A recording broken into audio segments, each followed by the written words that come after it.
ma võtan väga tõsiselt nüüd juba seda saate tegemist, sest et võtsin kaasa ka statiivi kodust. Ma ei hoia enam mikrofoni peos nagu mingisugune veidrik, sest et see ei ole selline mikrofon, mida tuleks peos hoida üldse. See on siuke statiivi mikrofon oma disainilt. Siin ei ole ühtegi käepidet kui sellist, aga ometi ma olen kuid niimoodi kükitanud su tumba peal mikrofon veidralt peos. Ei no, aga see nägi nagu mingil määral isegi lahe välja, vaata, sul oli nagu siuke, see oli nagu vibe, vaata, et sa oled siin nagu niimoodi pooleldi nagu toetud seljaga vastu mu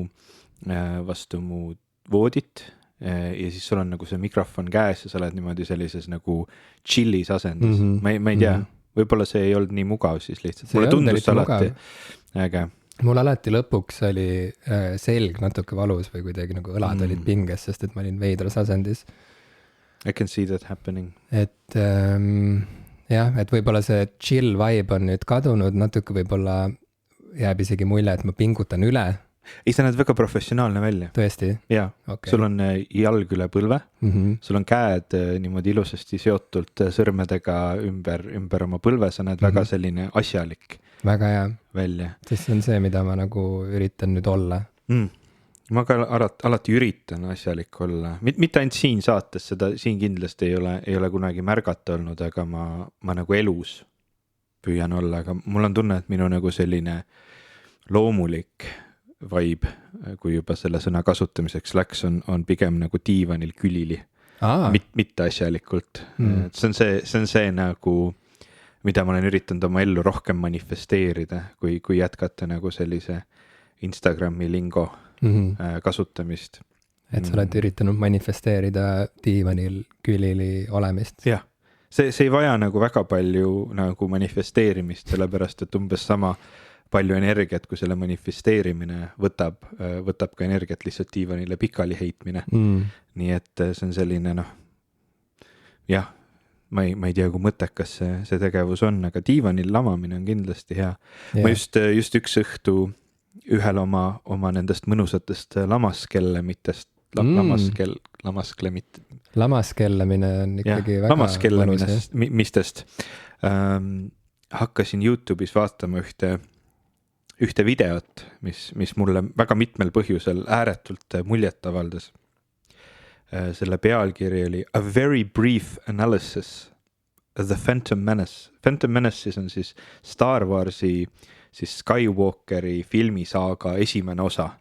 Ehk siis kui nagu 4., 5., 6. on need vanad klassikalised Star Warsi filmid, siis esimene, teine, 3. on need nii-öelda George Lucas uued filmid, mis tulid välja, kui meie noored olime. Ja esimene osa nendest Phantom Menace on siis sellest, kuidas Anakin Skywalker suureks kasvab ja lõpuks siis 3. osa lõpuks siis saab Darth Vaderiks, kes on siis põhiantagonist siis vähemasti 4., 5. ja 6. Star Warsi osas.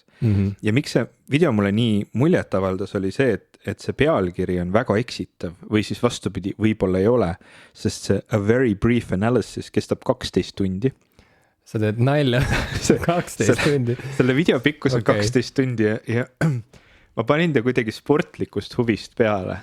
Esiteks manifesteeri kui palju tahes lamaskellemist ma 12 tundi järjest ei suuda teha. Ei ole tervislik ega nagu minu enda ootused minu elul on ka see, et ma käin tööl ja teenin raha näiteks.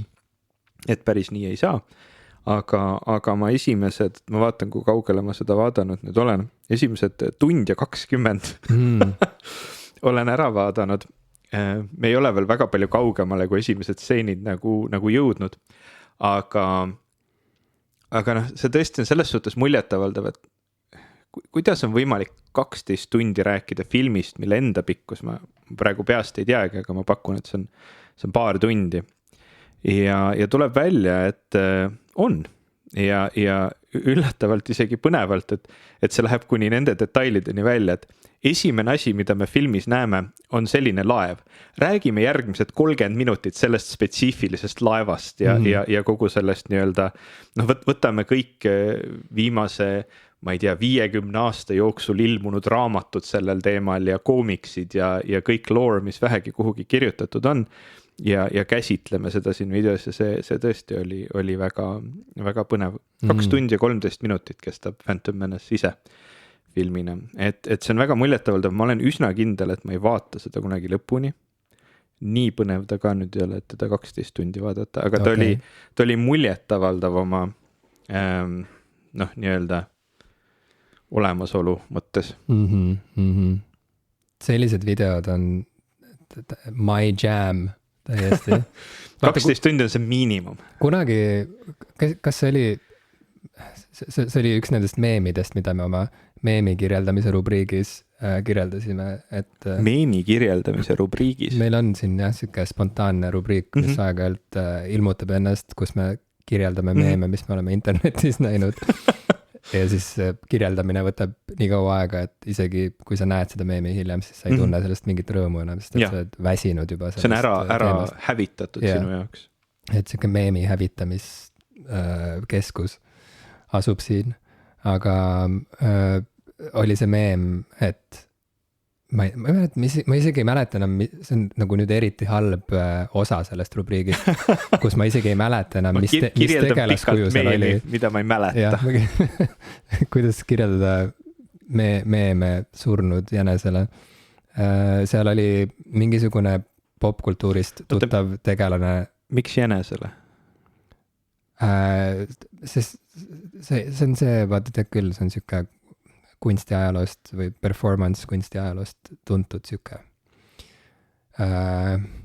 sündmus, teos, mille pealkiri oli kuidas seletada pilte surnud jänesele ja siis kunagi ma ei teadnud Teater No 99 tegi oma tõlgenduse sellest ka, aga see algselt oli siuke performance, kus kunstnik siis käis galeriis ringi hoides süles surnud jänest ja siis ta käis galeriis ja näitas sellele surnud jänesele neid erinevaid teoseid ja kirjeldas neid sellele jänesele. Sorry, what the fuck? No selles mõttes, et vaata sa ütlesid, et sul on ettekujutus oma elust, kus sa käid tööl ja teenid raha. Seal oli jänesel oli ka, jah. Et lihtsalt töökohti on erinevaid ja on võimalik teha siukest tööd, nagu sina teed. Ehk siis ma ei tea, mida sa teed? Tegeleda keskkonnaga ja päästa planeeti ja ma ei tea, tegeleda jätkusuutliku elu edendamisega või mis iganes, on ju. Ja siis on võimalik näiteks taotleda kultuurkapitalist või selle taolisest instantsist raha, et osta endale surnud jänes ja siis muuseumi pilet ja siis käia muuseumis jänese korjusele pilte seletamas.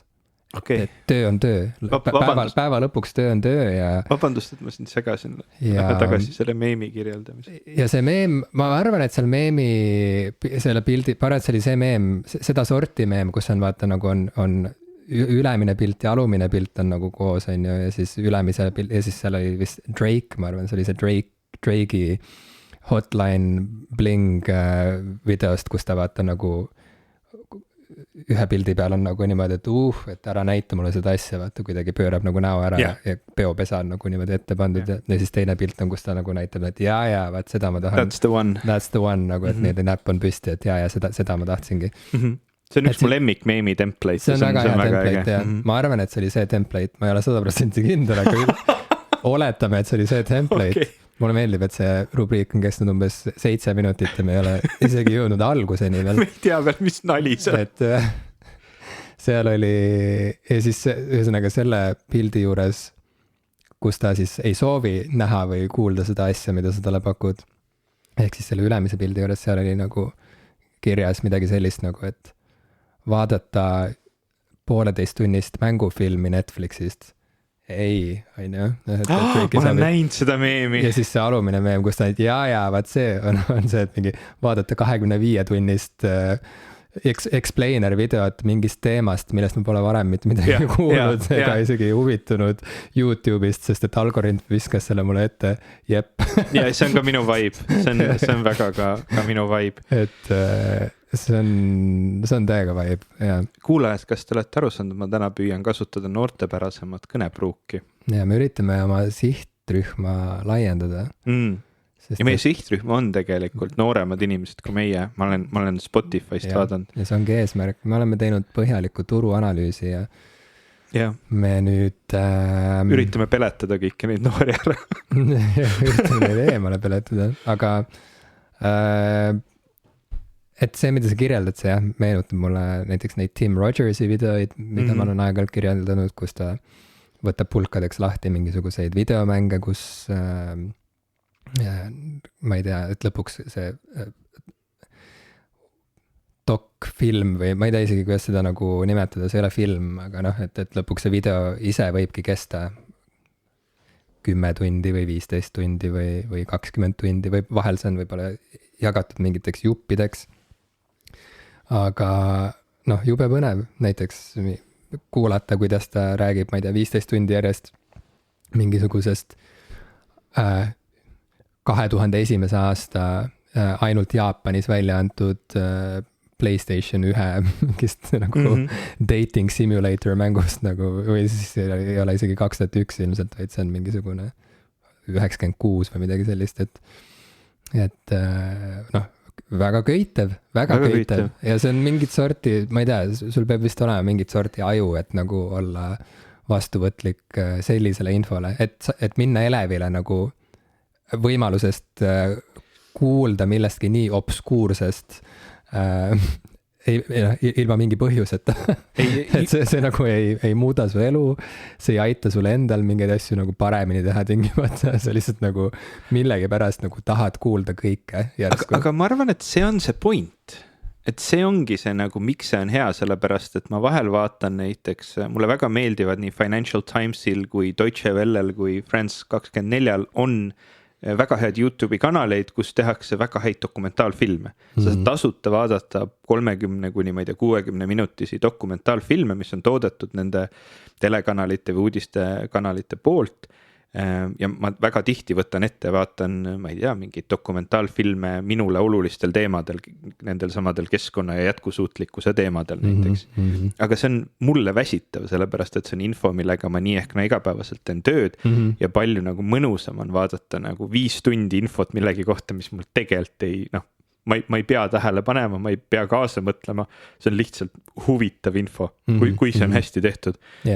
Ja YouTube on täiesti suurepäraseid žanreid, kui seda nii võib nimetada, nagu võimalikuks teinud, et alates sellest, et üks selline kanal nagu Mike the Snare teeb väga ägedaid terve diskograafia deep dive bändidest, et noh, võtame mingi Prince'i ja käime kogu ta diskograafia läbi ja räägime igast plaadist ja mis on nagu need ägedad lood ja mis talle meeldib ja mis selle plaadi olulisus oli.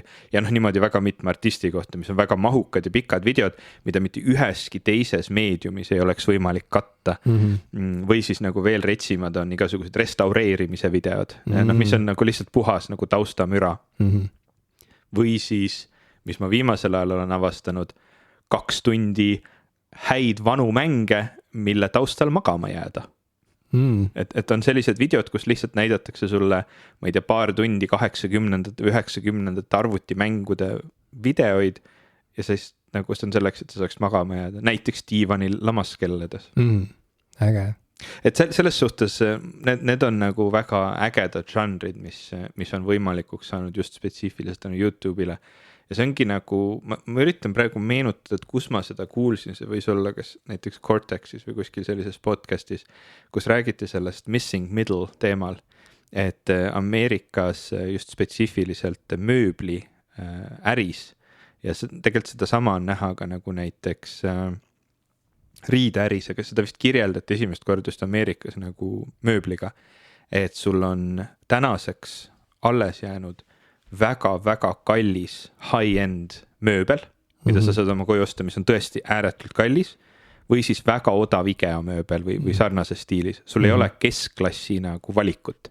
Et sul ei ole nagu siukest kena ilus keskmise hinnaga, vaid sul ongi ainult kas väga kallis, väga odav, sama on riietega ja mul on tunne, et YouTube on liikumas nagu samas suunas ja seda nad käsitlesid minu meelest seal Cortexi podcastis, et sul on need shortid, mis on need tõesti mingi mõnikümmend sekundit videod ja siis ta läheb nagu järjest rohkem sinna nagu 2-tunnised videod poole, et see nagu keskmine video pikkus, see mingi 5-10 minutit, see on nagu ära kaduma hakanud, et sul ongi hästi lühikesed ja hästi pikad videod, et see on nagu iseenesest nagu mulle väga sobiv areng, sellepärast et mulle väga meeldivad videod alates 1,5 tunnist ja mulle väga meeldib short'e vaadata või siis ma ei tea Instagrami stories'id või TikTok'i neid TikTok et noh, selles suhtes nagu minu jaoks hea areng. Kuidas sul? Sama, ma ei kasuta TikTok'i, though. Ma ka väga aktiivselt ei kasuta TikTok'i vahel. Ma mäletan, et üks hetk sa, ma ei tea, siis võib-olla Instagrami kirjutasid, et sa saad TikTokist hästi palju mingeid nagu toiduretsepte. See tundus huvitav. Ma ei teadnud, et see on osa TikTokist, see on mingisugune nagu kokkamiskultuur. On aeg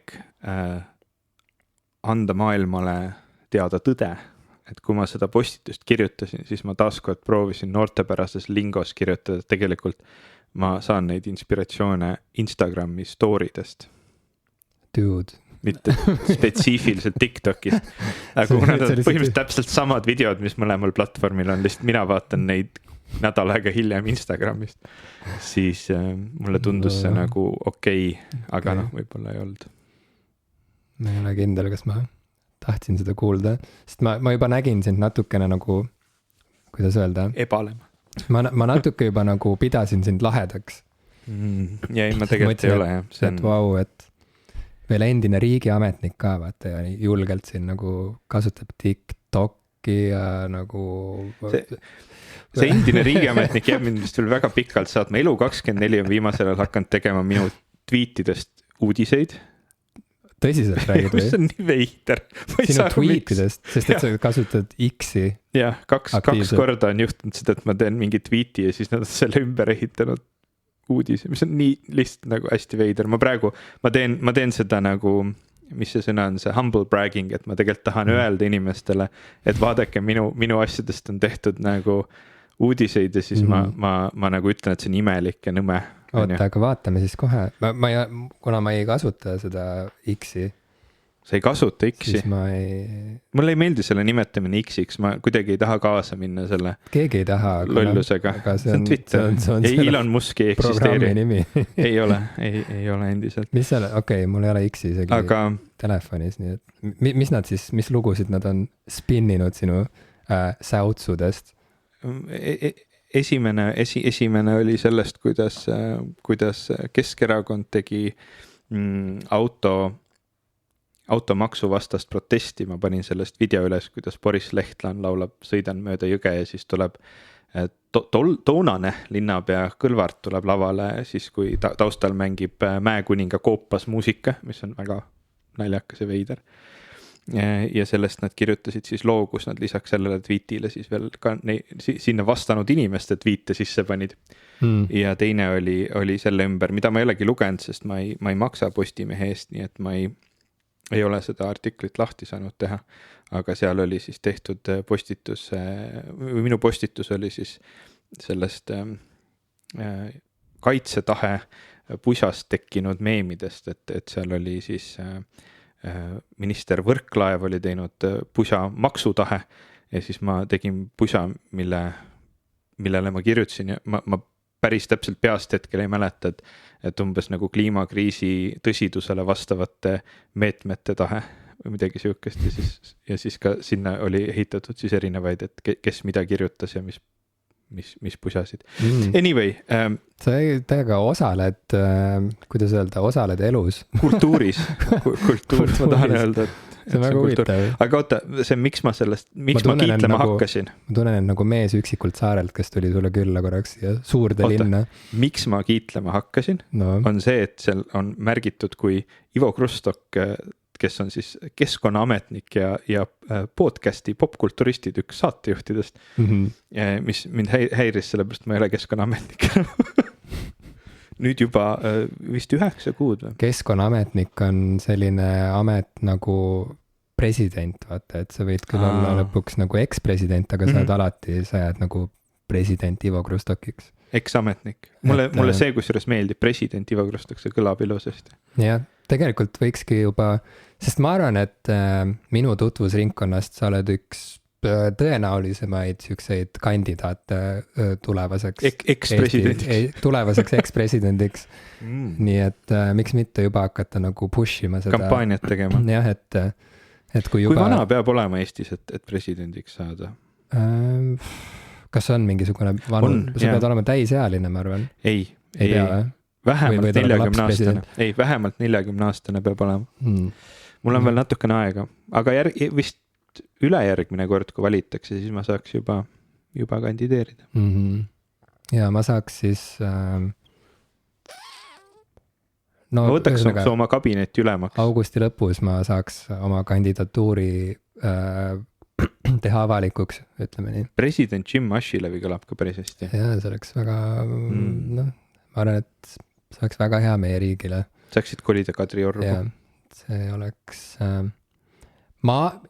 kui sa tahad kuulda minu isiklikku arvamust, siis ma arvan, et see on ainus viis, kuidas Eestit nagu õigele kursile tagasi juhtida, kui mina saaksin presidendiks. Õigele teele ja Eesti eest. Õigele teele Eesti eest ja niimoodi, et igasugune tahe on olemas, et tahe on ja tahe kestab ja tahe on selline, nagu parasjagu olukord nõuab.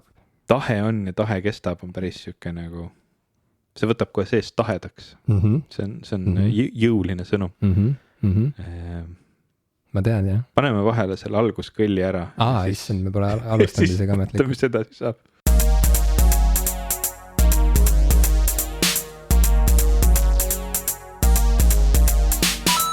Tere, minu nimi on Ivo Krustok. Tere, mina olen Jim Ashilevi. Ja te kuulate saadet. Popkulturistid, ma tahtsin öelda, et mu hääl on nõrk, kuna olen olnud 3 nädalat haige, aga see ei takista kandideerimast tulevaseks ekspresidendiks. Selleks ajaks ehk sa oled terve ka juba, kui presidendi valimised taas on? No, millal need valimised on? Ma ei mäleta. Sest et... Ma vaatan, see on vist äkki järgmine või ülejärgmine aasta. Sest ma olen nagu üldiselt vist alla andnud mul, nagu tervise osas, mul on siuke tunne, et see ongi nüüd norm on see, et ma olen nagu umbes pool kogu nagu aastast kulub sellele, et nagu toibuda ühest või teisest haigusest. Et see on vist see, mis nagu käib kaasas nüüd selles nagu, selle nagu post-Covidi eluga kliimas, mis niikuinii oma olemuselt ei ole tegelikult nagu inimsõbralik. Et kui need 2 asja kokku panna, et siuke Covidi järgne nõrgenenud immuunsüsteem ja Eesti kliima, et siis tulemus on see, et oled vähemalt 6 kuud aastast tõbine. 2026 peaks olema järgmine president. No ma ei saa lubada, et ma olen siis terve, ma arvan, et ma olen sama haige, kui mitte rohkem haige. Aga president võib olla haige, see on täiesti okei. See on täiesti okei. Kui riigijuht on surivoodil lebab näiteks, aga ikkagi allkirjastab mingisuguseid dokumente ja saadab sõtta inimesi. See oleneb väga nagu riigist ja juhist, et kui me vaatame nagu, mida tavaliselt diktatuurid toimetavad, et siis seal peab ikka väga tugevalt varjama, et juht on kunagi natukenegi nõrk või haige, sest muidu kohe keegi tuleb ja võtab selle koha ära.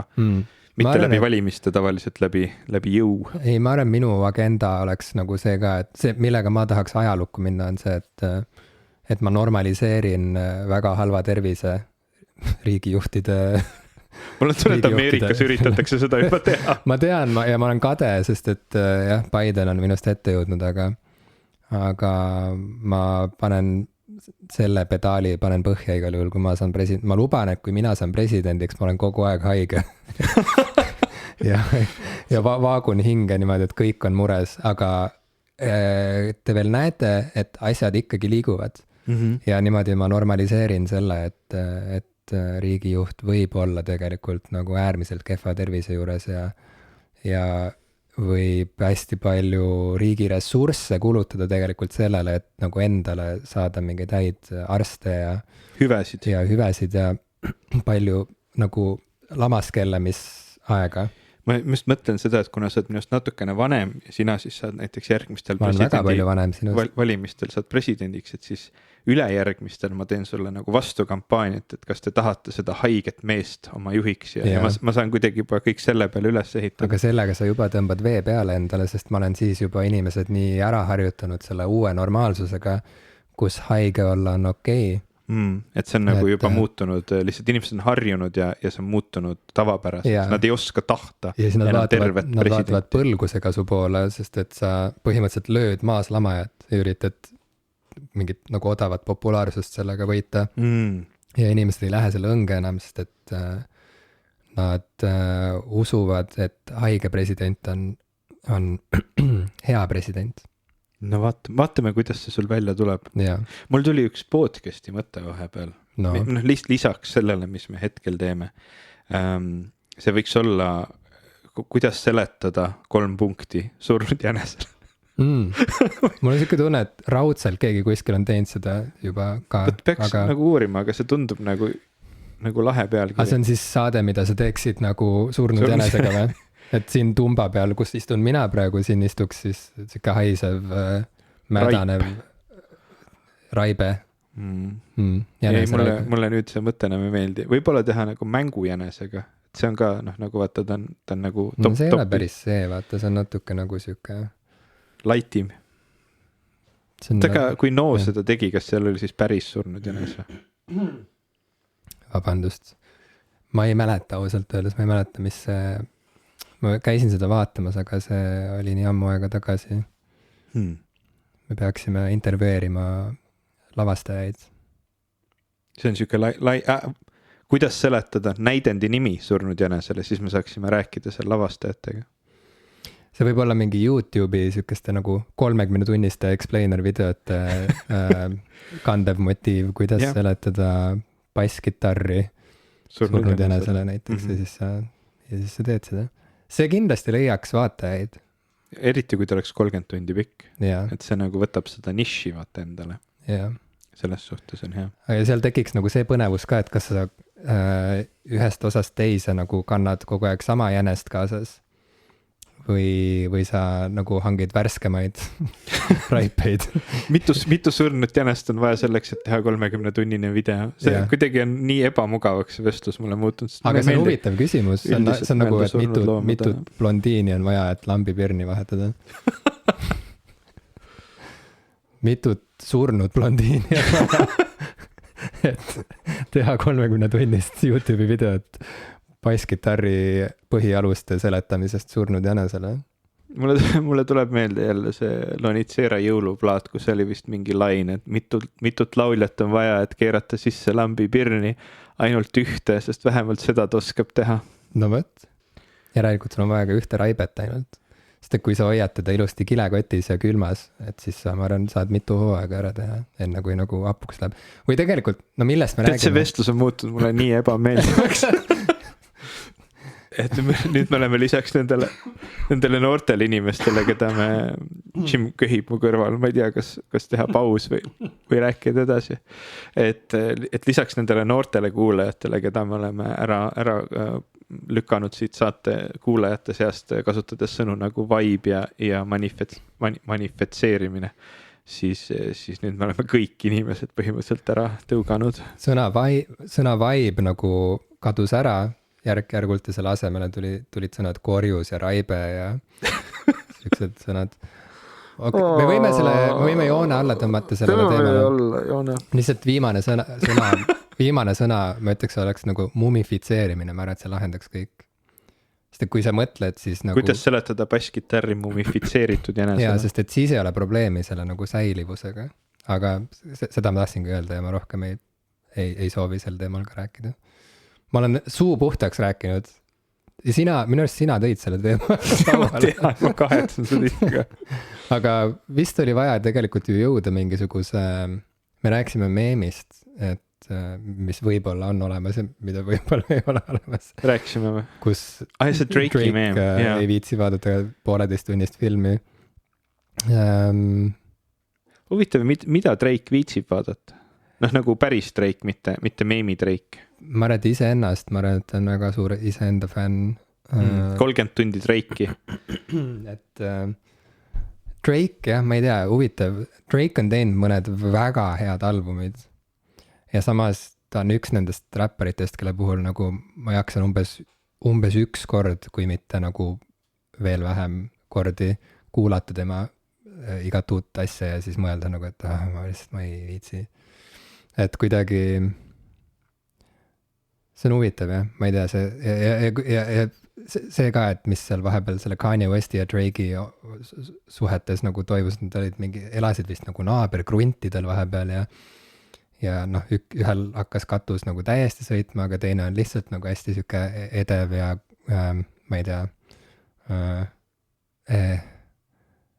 Mul kuidagi nagu Drake on teinud väga häid asju, aga selle kõige juures ta ka esindab mingit sellist räpi nagu põhiolemust, mis mulle nagu lapsest saadik on tundunud eemale tõukav, igav ja halvemal juhul nagu närvi ajav. Ehk siis nagu ma saan aru nagu sellest räpi siuksest nagu löögirusika funktsioonist, et sa nagu tuled ja noh, et see on nagu punk, vaata selle nagu oma selles mõttes nagu üks hip-hop kultuuri siukseid nagu funktsioone alati oli nagu kuidagi võidelda süsteemi vastu ja nagu anda hääl neile, kellel häält, keda ei kuulata kunagi mitte kuskil ja kuidagi ühesõnaga revolutsioon nagu selle nagu mäss ja revolutsioon ja kuidagi nagu kontrakultuur nagu on kogu selle asja nagu tuumas olnud algusest peale, aga see on kuidagi päris palju käinud ka läbi siukse nagu enese mis see sõna on nagu, et see kuidagi nagu noh, ülbitsed ja teed seda senikaua, kuni sa hakkad ennast imetlema, umbes nagu sa oleksid iseenda lemmik ebajumal või midagi siukest, mis on ka, ma saan aru, mingit sorti siuke nagu endale nagu võimu tagasi kiskumise meetod, et sa nagu lood endale mingi staatuse, mida mitte keegi sulle mitte kunagi ei annaks, et siis sa ise nagu teed endast mingi siukse imperaatori ja kuulutad, et ma olen maailma parim ja keegi ei saa mulle mitte midagi nagu vastu öelda.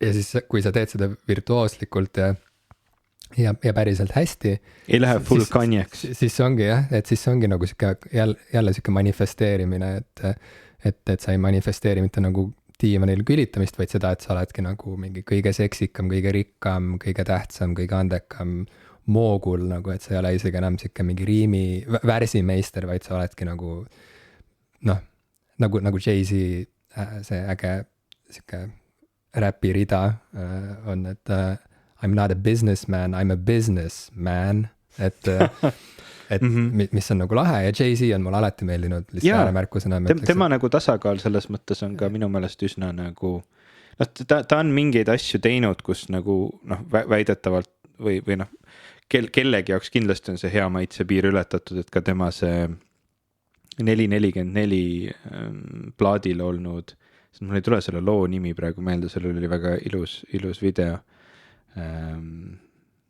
Jah, ei meenu praegu, ka seal ta rääkis sellest, kuidas kinnisvara osta ja müüa ja kunsti koguda et seal nagu see õpetamine läks nagu veits siukseks nagu osaliselt solvavaks ja teisalt nagu siukseks noh, nagu tore küll rikas mees seletab, kuidas raha teha. Väga hea album muide. Jaa, 444 on väga hea album. Väga hea album. Aga no ongi, et eks väga paljud maailmakuulsad räpparid kõnnivad selle piiri peal, et nagu vahepeal Ballad of OJ vist oli selle loo nimi. Võis olla küll, jah. Et see eneseimetlus nagu kohati ei ole enam inspireeriv kuulata, vaid see on lihtsalt nagu tüütu. Et see on nagu, et sa nagu siis, kui seltskonnas on mingi inimene, kes lihtsalt nagu tuleb ja siis räägib 3 tundi järjest lihtsalt nagu sellest, kui äge ta on ja kui ägedaid projekte ta teeb. Ja siis absoluutselt ei märka, kuidas ümberringi nagu inimesed juba tellivad endale Bolti vaikselt, et koju minna. Tundsin ennast nii puudutatuna hetkel. No jah, ja see on hea, et sa tundsid, sest ma tõesti tegelikult ma ei tea, kuidas seda sulle öelda. Selle pika introga ma tahtsingi jõuda sinu isikliku probleemini. Et ühesõnaga, see on minu Drake'i lugu, et Okay. More Life on väga hea album, hästi-hästi mõnus ja hoopis teistmoodi kui muud Drake'i asjad, et nagu täiesti omaette sihuke loom. Ma ei ole kunagi Drake'i väga kuulanud. Ma võib-olla võtan ta üks päev ette. Küll aga ma kuulasin vahepeal, kui siin nüüd Jay-Z'ist rääkida, siis ma kuulasin tema kaasa Beyoncé uut albumit Cowboy Carter. Ma ei tea, kas sa ise oled jõudnud seda kuulata? Ma olen seda nüüd käianud natukene, sest et nagu me chatis sinu ja meie podcasti sõbra Hennoga podcastist Ei saa aru arutasime, et siis see on nagu sihuke, see on põhimõtteliselt, kui jälgida mingeid kanaleid internetis, siis võib jääda mulje, et see on ainus album üldse, mis praegu eksisteerib või millest nagu peaks rääkima. Ja see on kohati üllatav, et selle albumi ümber on nagu nii massiivne selline furoor, et see kohati isegi tundub absurdne või noh, et kuidagi tundub nagu, et kuidas saab maailm nagu nii pisikeseks kokku tõmbuda, et meil on ruumi nüüd nagu siin erinevates feedides ainult ühele albumile üldse kogu maailmas, et see nagu teeb selle asja natuke kahtlaseks. Aga samas ma saan aru ka, miks see album nii palju kõneainet pakub ja mida see nagu laiemalt tähendab, see kõik on väga põnev kahtlemata ja sellepärast ma olen ka tahtnud kuidagi tutvust teha ikkagi selle asjaga. Ma juba eos tunnen, et see, kuigi ma alati räägin, et ma olen country mees, et siis tuleb välja, et mulle ikkagi see päris muusika ei meeldi muus osas. Mulle vist country muusika ei meeldi. Okay. Aga muus osas sa oled country mees. Aga muidu ma olen country mees. Ei, ma olen country mees, mul on country süda sees. Jaa, ma näen seda. Aga mulle meeldis eelmine album rohkem, ma lihtsalt ütlen. Aga whatever, selles mõttes, et tore ongi ju, kui mingi artist on niivõrd produktiivne, et saab valida 10 albumite seast, et mis sulle täna meeldib ja mis sulle homme võiks sobida, et selles mõttes ei ole mingi nagu näitaja, et ma nagu vaibin rohkem Renaissance albumiga, mis on siis esimene osa sellest triloogiast, mille teine osa on nüüd välja tulnud Cowboy Carter, aga vaieldamatult on Cowboy Carteri peal ikkagi ka väga häid palasid, siukseid palasid, mis on mind kummitanud ja mida ma olen nagu päevast päeva kuulanud.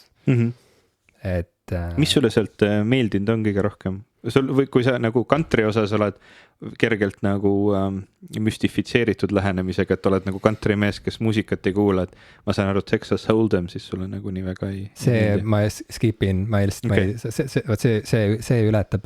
Mulle ei meeldi see siuke nagu see mingisugune pop country nagu, et see kuidagi ajab mul juhtme kokku. Ma ei ole isegi kindel, et see on pop country, see tundub olevat natukene teatud mõttes nagu paroodia countryst. Okay. Mingisugustele nagu et ta nagu kasutab ära kõik klišeed, mis on nagu siuke country westerni nagu teema. Võib-olla, ma ei. Võib-olla, siis see on võib-olla huvitavam, aga ma ei tea.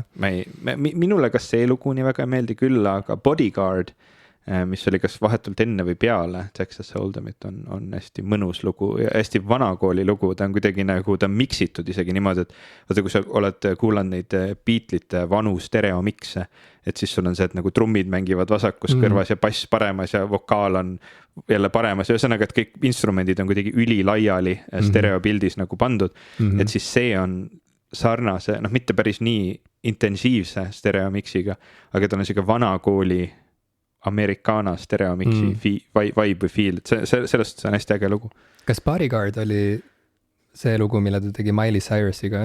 Ei, see oli vist second, mis asi see oli? Second Most Wanted oli Miley Cyrus okay. See oli ka hea lugu, küll aga noh, näiteks kui Miley Cyrusest juba juttu tuli, siis mulle absoluutselt ei meeldi Beyoncé versioon loost Jolene.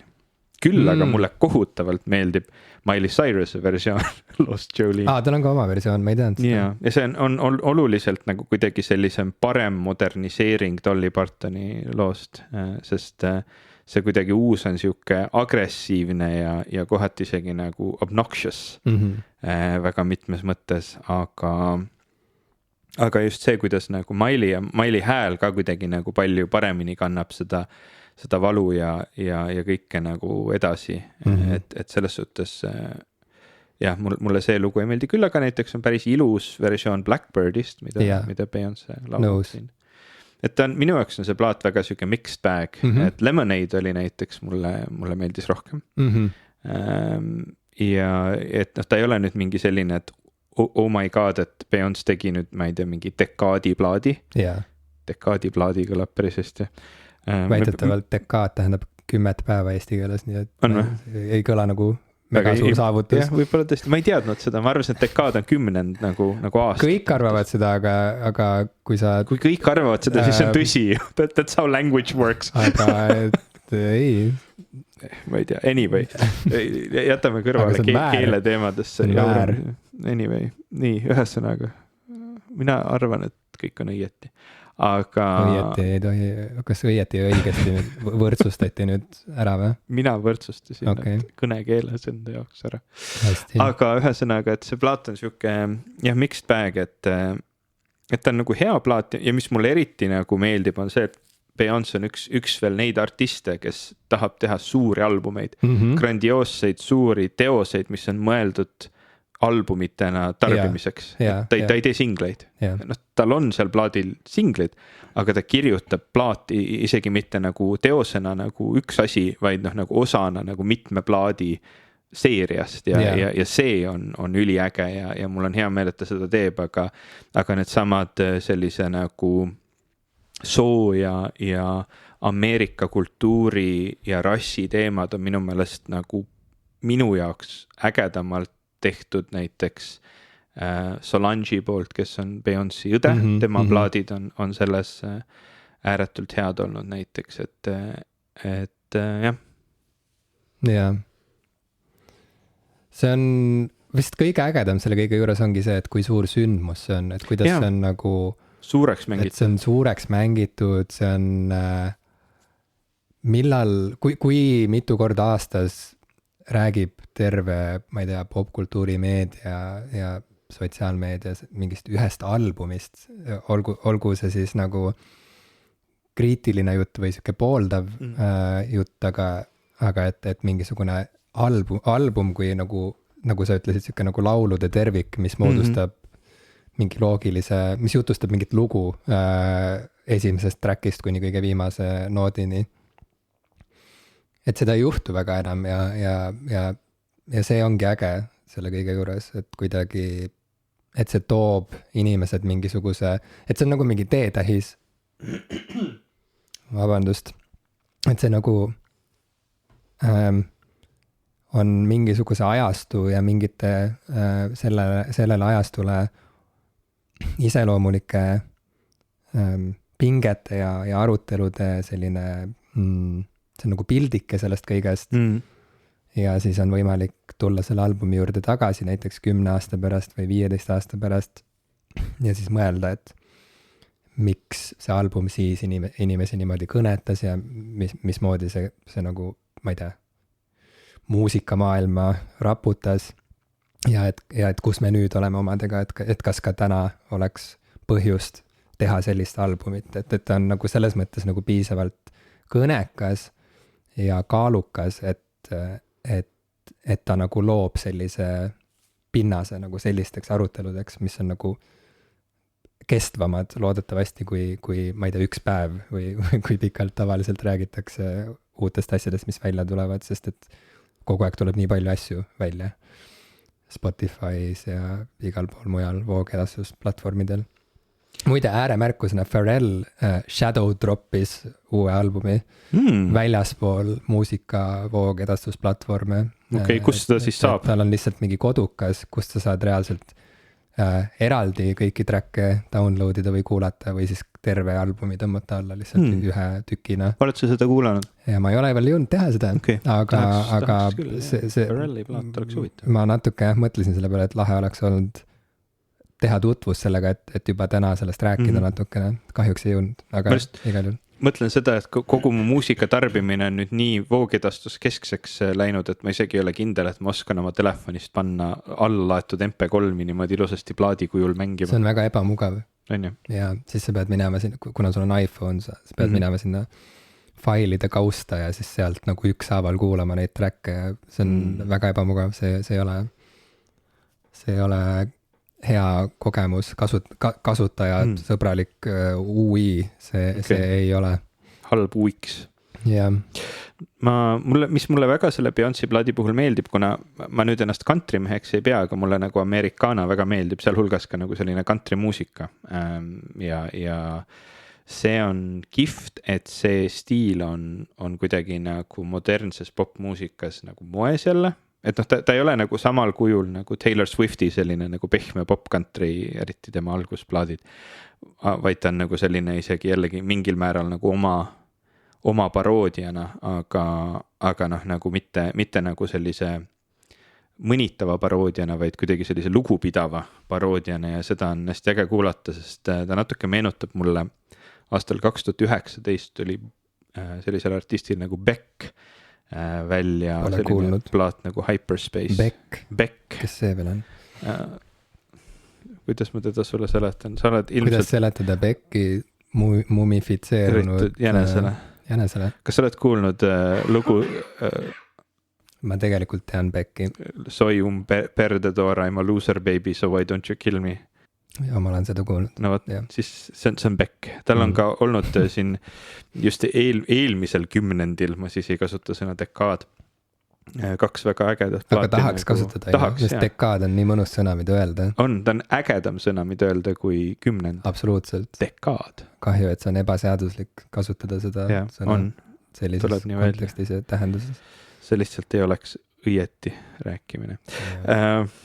Mulle meeldib triggerdada inimesi sellega.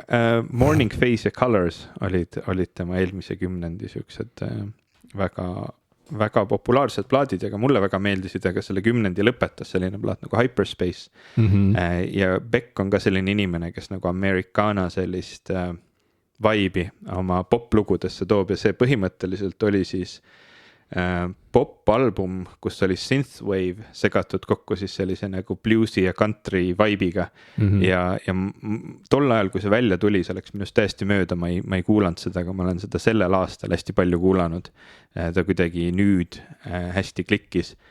See on ülimõnusa soundiga plaat. Me oleme vaata rääkinud varem ka sellest nagu, et mis on nagu parimad plaadi alustuslood ja me oleme jõudnud selle Radioheadi Everything in its right place nagu alguseni, mis on lihtsalt nii mõnusa soundiga, et kahjuks see plaat ei alga looga Uneventful Days, see algab looga nimega Hyperlife, mis on nagu selline lühike instrumentaalne intro, aga plaadi esimene lugu Uneventful Days on ka selline nagu mõnusa soundiga, selline mahlase nagu ear candy soundiga, et see ühesõnaga mulle väga meeldib, kui popmuusikas suudetakse ära kasutada popmuusika klišeesid, et nagu mingil määral nagu seda kõike kokku segada, sest me oleme järjest enam jõudmas sinna, kus lihtsalt popmuusikas on nii palju tehtud juba selle kõigega, mis meil on, et asjad hakkavad ennast veits kordama ja kui seda kordust ja kõike nagu leidlikult kuidagi ära kasutada, siis seal on ka mingi teatav nauditavus.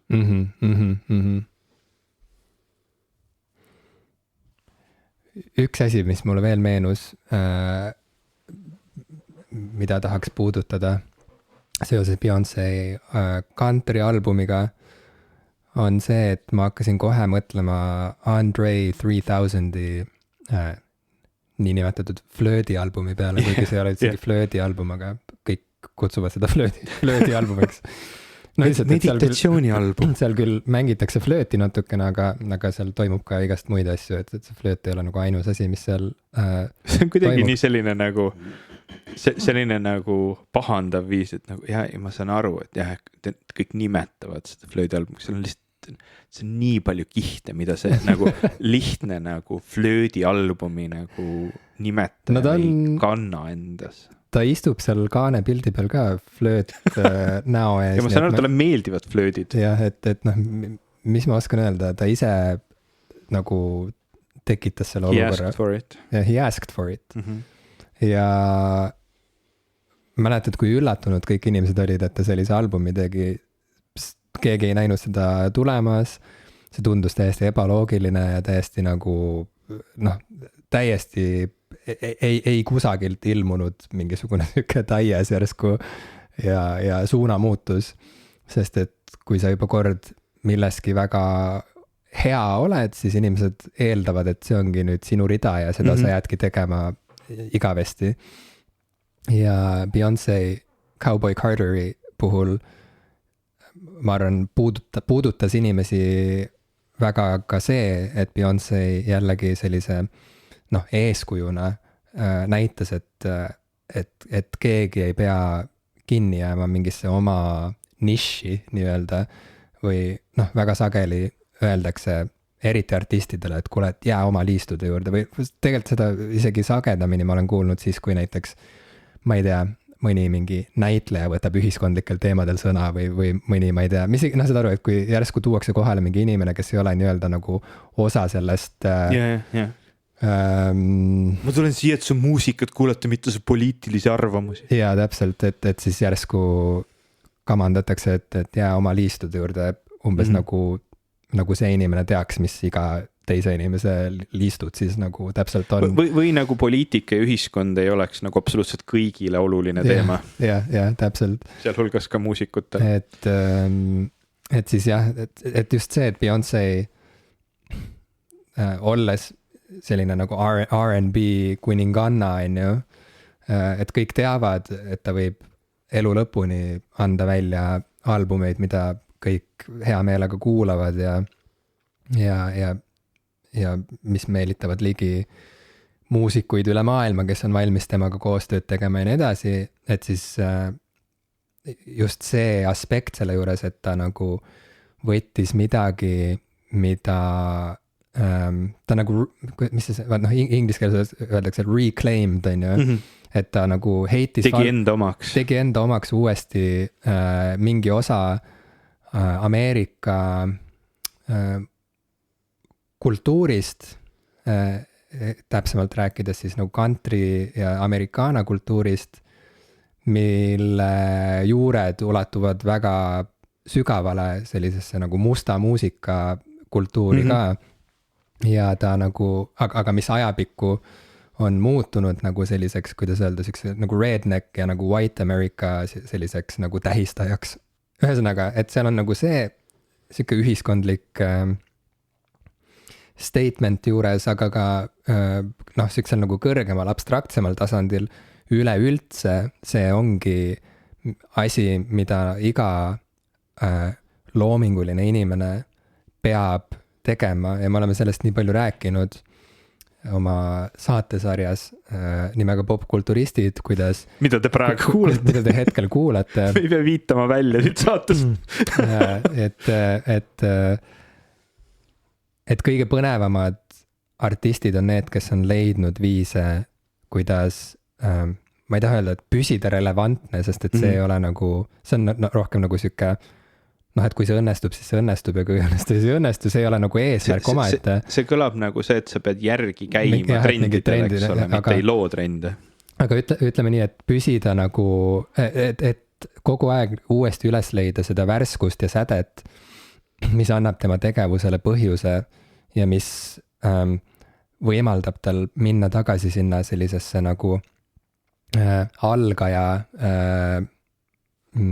mindseti, kus ta saab proovida midagi sellist, mida tal kas ei ole lubatud varem teha või ta ei ole ise julgenud teha mingitel muudel põhjustel või lihtsalt pole saanud, aga et ta nagu teeb midagi, mis on riskantne ja uus ja mis paneb ta mingis mõttes nagu ebakindlasse seisu, aga mis omakorda võib anda väga-väga üllatavaid tulemusi ja tegelikult edendada hoopis mingisugust natukene võib-olla liiga mugavalt paika loksunud muusikavormi või žanrit või mingit kultuurilist sellist põhialust või printsiipi. Et see on väga-väga põnev, kui artistid niimoodi teevad. Ma ei tea, kas Beyoncé uus album on nagu muusikaliselt selles mõttes nagu niivõrd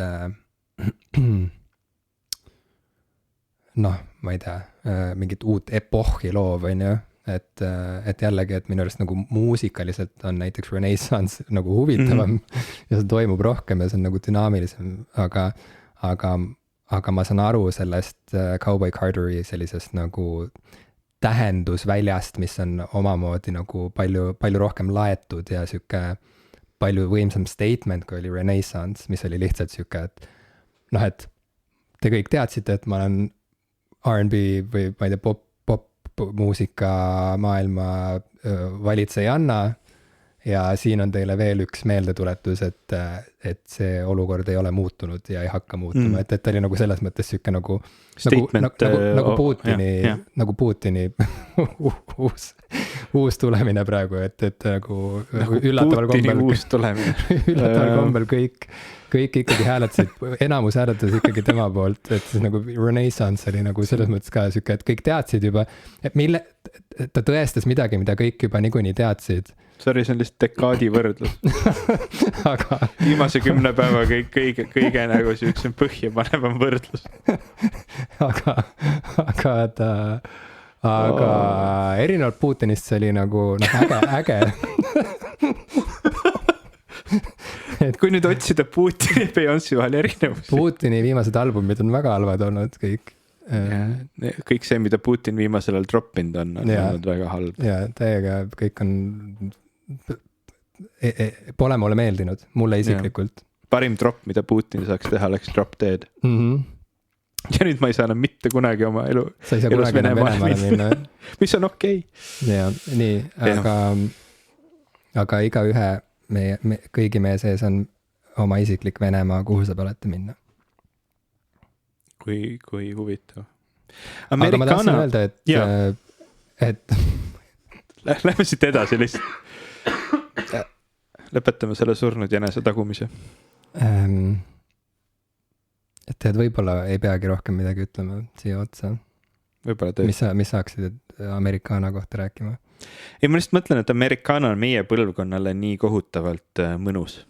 Mul on siuke tunne, me kasvasime üles ju nagu siukses sügavas Ameerika kultuuri nagu fascinatsioonis ja kummardamises. Me kasvasime üles vaadates Tallast, A-rühma, Knight Riderit, Schwarzeneggeri filme, kõike. Nagu Rocky Balboa on meie südames. Nagu väga mitmes mõttes. Kas ütlesid Balboa või? Jah, Rocky Balboa. Kas teile Balboa või? Ma ei tea. Ma pean järgi vaatama. Mina ütlesin Balboa, jah, sest ma arvasin, et ta on Balboa. Aga Balboa, jah, ma ei teadki seda. Anyway, ta on nii minu südames, et siin on üks L juurde tulnud.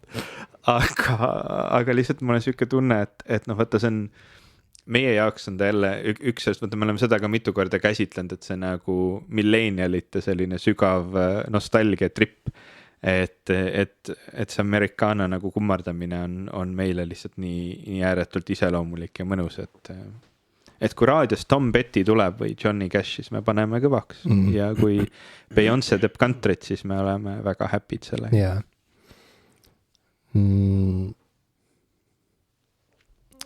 See oli see nagu kultuurisekund sellest meie popkultuuri saatest. Jah, kas lähme tagasi unustatud meemide kirjeldamise juurde?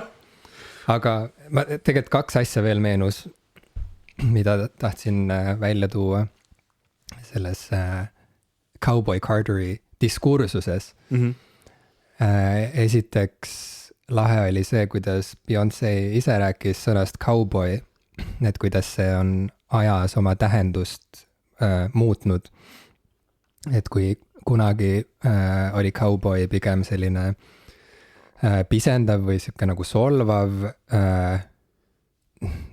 nimetus, et kauboiks nimetati siis mingit sükest, näiteks kui kuskil loomadega tegeles mõni mustanahaline, ütleme ori näiteks, et siis ta oligi nagu siuke, et ta oli see lehmapoiss, et isegi, et see on ka osa sellest siuksest rassistlikust kõneviisist on rääkida ka täiskasvanud inimestest kui lastest või kuidagi, et dehumaniseerida esiteks ja teiseks nagu öelda ka mehele poiss näiteks või midagi sellist, et poiss too mulle, ma ei tea, too ämber tuppa või midagi siukest.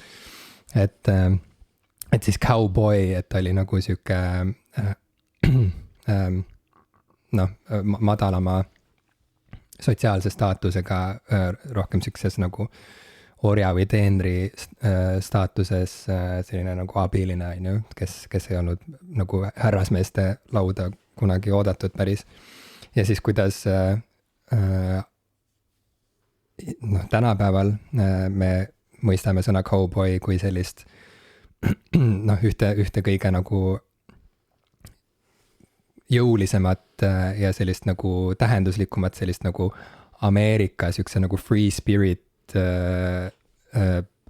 mentaliteedi kehastust. Elab oma elu, läheb üksi oma hobusega läbi kõrbe ja leiab oma tee ja võitleb kõigiga, kellega vaja ja jääb ellu ja ühesõnaga selline nagu, et see sõna on mõnes mõttes nagu jõudnud oma tähenduse poolest teise äärmusesse, kus nüüd see on pigem nagu siuke kompliment, see räägib sellisest nagu kangelaslikust meelest, see räägib iseseisvusest, see räägib leidlikkusest ja vastupidavusest ja nagu, et kõik olud võivad olla sinu vastu, aga kui sa oled ikkagi cowboy, et siis sa oledki see Ameerika vaimu kehastus. Et ja et see on üks. Siia peaks panema heliefekti sellest nagu kotkast korraks kriiskamas siia nagu taustal. Kindlasti pane. Et see on äge, jällegi äge selline lisamõõde ka sellele albumi pealkirjale ja kuidas see kontseptuaalselt jälle siis nagu teeb veel nagu suuremaks ja kuidagi kaalukamaks kogu selle asja pointi, mis on lahe. Ja teine asi, mida ma tahtsin mainida, oli see žanri statement, mida Beyoncé püüab seal teha. Et tal oli palju erinevaid koostööpartnereid, kellega koos ta selle albumi tegi nagu ikka. Üks neist oli Jon Batiste, kes on ka fantastiline helilooja, muusik, ka väljaspool Beyoncé seda viimast albumit. Jon Batiste kuskil võttis sõna, ütles, et tal on nii hea meel, et see album on lõpuks väljas ja et selle albumiga me lõpetasime ära žanrite sellise ahistava ja piirava, ma ei tea, valitsuse siis või siukse hirmu valitsuse. Suured sõnad, ma arvan, et žanrid ei saanud läbi või ei kaotanud oma kehtivust, aga jällegi, et mulle meeldib see püüdlus mingisuguse maailma poole, kus ei ole oluline mis žanris sa alustasid ja nagu edukaks said, et see ei määra ära seda, mida sa kogu ülejäänud elu nagu tegema pead, et mida vähem me nagu jääme kinni sellistesse välja mõeldud piirangutesse, seda vabam ja huvitavam ja pulbitsevam on kogu meie maailm, ma arvan, ja muusika eriti. Ja seda on ju kõik sellised suured pop-tähed, kes on defineerinud muusikat läbi aja teinud, et nagu David Bowie ja Prince on ilmselt kaks kõige paremat näidet sellest, kuidas žanr kui selline ei pea olema oluline. Yeah. Sa võid lihtsalt teha muusikat ja läbi oma karjääri katsetada erinevaid asju, isegi ühe plaadi kontekstis katsetada erinevaid asju. Yeah. Ja eriti nagu selle singli ja sellise nagu striimimismaailma kontekstis, nagu igaüks võib lihtsalt teha iga loo eri moodi ja väga paljud artistid seda täna teevadki, et see see jah, Beyoncé nagu selle žanri hüppamine või katsetamine või segamine ei ole nüüd kuidagi ei eriskummaline ega eriline, aga noh, ta tegi seda väga ägedalt. Nojah, ja sellel ongi mõju, selle mõju on selle võrra suurem, et Beyoncé lihtsalt on kõige kuulsam artist maailmas. Et kui sükest nagu žanrite vahel hüppamist teeb mingisugune magamistoa muusik, on ju, kellel on Bandcampis 7 kuulajat, siis see nagu see võib olla sama äge, see võib olla ka ägedam, aga see jah, ei avarda inimeste teadlikkust ja ei muuda nende ootusi nagu globaalsel tasemel, või globaalsel skaalal. Ja see on äge ja see on see, miks on nagu oluline, et inimesed, kellel on niivõrd meeletult suur platvorm, et nad nagu võtavad neid riske ja teevad asju suurelt ja selle tagamõttega, et see muudaks midagi kõigi teiste jaoks ka. Et siis see ongi nagu, et siis see muutub nagu sündmuseks. Et jah, kahjuks see, kui 7 kuulajaga Bandcampi muusik teeb täna džässalbumi ja ülehomme trap-albumi ja siis nädal hiljem klassikalise albumi, et see nagu lihtsalt kahjuks ei põhjusta sellist, see ei tooda sellist diskussiooni, mida me praegu nagu näeme igal pool. Jah, see on tõsi. Üks, mis mulle meenus sellel ajal, kui sa siin rääkisid sellest kauboi kultuurist, oli see, et üks mu lemmiklugusid Lady Gagalt on tema selline lugu nagu John Wayne, mis on ka väga selline amerikaana ja väga selline mingi osa country segamine pop-rockiga. Et see on hästi äge lugu, hästi ägedalt plaadilt Joanne, mis mulle ka omal ajal väga meeldis. Lihtsalt ääremärkusena. Mul on nüüd üks meem, mida kirjeldada, võib-olla selle rubriigi lõpetuseks. Keegi kuskil postitas mingi siukse meemi, et kas sa mäletad, et Beyoncé ja Lady Gaga tegid kunagi koos ühe loo? Ei. Ja, see on see Telephone. See oli väga äge lugu. Ja seal oli vahva video ka ja siis, kas sa mäletad, kuidas see video lõppes? Kas see ei olnud mitte see Thelma and Louise'i lõpp, kus nad autoga Kalju äärelt alla sõitsid või? No jah, ma ei mäleta, kas seal päris lõpus nad sõitsid üle Kalju äärelt alla või ühesõnaga, aga nad olid autos ja siis tuli sinna alla kiri to be continued. Ja siis keegi postitas kuvatõmmise sellest hetkest, kus see kiri oli ilmunud ekraanile ja me näeme Lady Gagat ja Beyoncé'd sellises ilmakatusest autos sõitmas, ma ei tea, mööda mingit kõrbemaanteed. Ja siis see kiri selle meemi juures oli midagi sellist nagu, et suurim vale popkultuuri ajaloos. Jah. Et see oli naljakas meem ja sellega ma nüüd lõpetaks siis selle meemi kirjeldamise. Ma olen vahepeal mänginud Muumimängu. Mul on hea meel su pärast.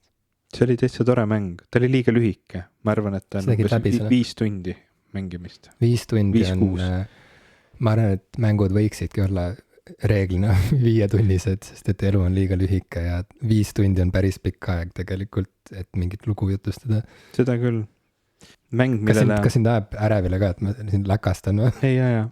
Ma tean, et su nakatumise periood või nagu nakkamise või siis, kuidas seda nüüd võtta, et see periood, millal sina oled nakkusohtlik, on tõenäoliselt läbi, arvestades, et seda, mida sa rääkisid oma viimasest haigusloost. Ja ma olen 3 nädalat olnud siuke, nii et see aeg peab olema läbi, ma arvan, kus ma nakatan teisi. Ja, no kui see just vahepeal ei ole midagi uut omale külge saanud, aga seda ei saa me keegi kontrollida. Mäng, millest ma räägin, on siis pealkirjaga Snufkin Melody of Moomin Valley, ehk siis, kuidas see Snufkin eesti keeles oli, see oli see nuuskmõmmik, eks ole. nuuskmõmmik Muumioru meloodia, mis on väga-väga tore mäng, ma tõesti soovitan seda kõigile. Ta on natuke minu jaoks liiga lühike, et ta alles muutub põnevaks ja siis järsku on läbi. Kuidagi see lõpp tuli ootamatult ja kiiresti. Aga mäng ise oli väga mõnus ja siuke väga hea asi, mida diivanil lamas kelledes mängida. Mis selle Muumimängu juures veel väga äge oli see, et vähemalt osaliselt ma ei oskagi öelda, kui palju täpselt aitas selle mängu muusika loomisele kaasa selline grupeering nagu, miks see siin kirjas ei ole, ma ei tea ju peast kõiki asju, ma ei mäleta.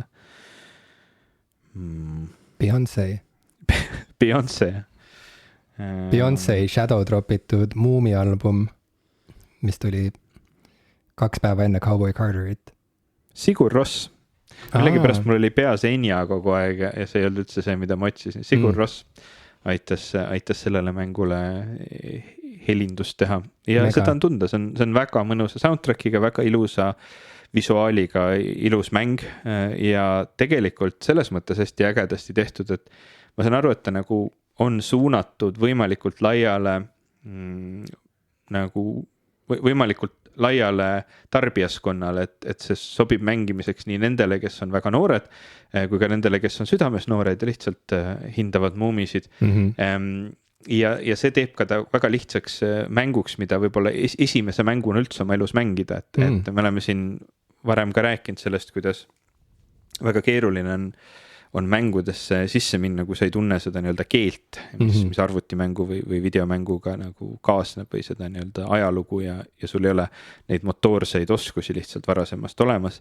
Aga see mäng on piisavalt sellise hea tasakaaluga, et tõesti inimene, kes varem ei ole mänginud näiteks puldiga, modernse puldiga, saab sellega täitsa hästi hakkama. Ja on siuke nagu mõnus väljakutse.